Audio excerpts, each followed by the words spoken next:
So what have you been writing about in your journal today? It's not like, it's not finished, but I guess I could try and read something for you. Yeah, I mean, give it a shot, you know. It's never finished, right? Okay. Well, it's like, I kind of like to believe that we all have something 100% unique in us, in each one of us. Mm-hmm. So I kind of think that's what life is actually all about. And one day I realized I didn't know anything. I was completely clueless. My mind had been manipulated for years. Since the day I was born, society took away my right and capability to be self-opinionated. Yes, I was told what was considered right or wrong many times, and yet for some reason I believed that agreeing with it was my only option. Little did I know I was just playing a part. I became a robot, a slave for stereotypes and impossible ideas that my perfectionist virtual soul would aim for. And that's exactly what I did. I mastered the technique quite well. I wish I would have known back then that all my efforts were nothing more than poison, which would lead to eating disorders, anxiety, and a few panic attacks that would get the worst out of me.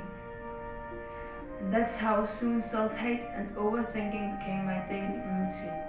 Blocking and ignoring a myriad of questions and unusual thoughts just because I feared anything that looked or sounded different from what I believed was right.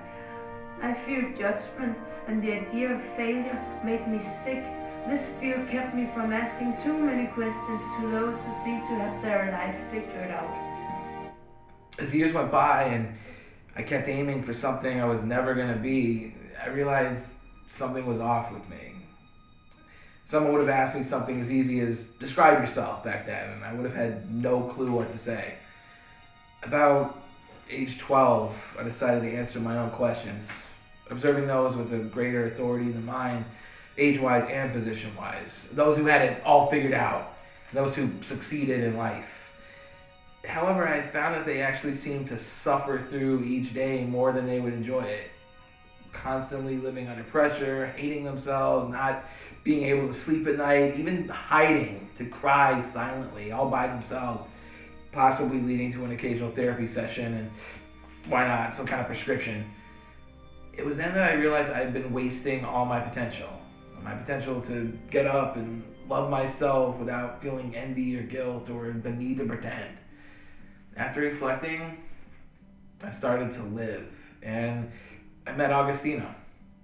I explored my soul and my purest ideas and thoughts that would guide me and give me a chance to find myself, with every right to express and proudly disagree and let myself go for once. This clearly didn't happen from night to morning, but I came a long way. Still, I may confess every so often I find myself thinking too much. Some days I feel like I'm walking in reverse of the path. I want to follow this path, but then again, I forgive myself, and I remember I have an essence to embrace. I like to believe we all have something 100% unique in ourselves, and that's really what life is about. And trust me, it's quite an exciting journey. We just don't come with a manual.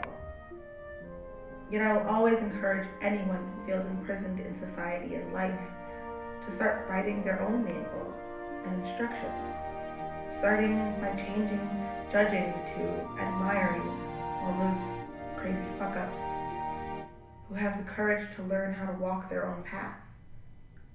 After all, we fuck-ups are actually fucking living.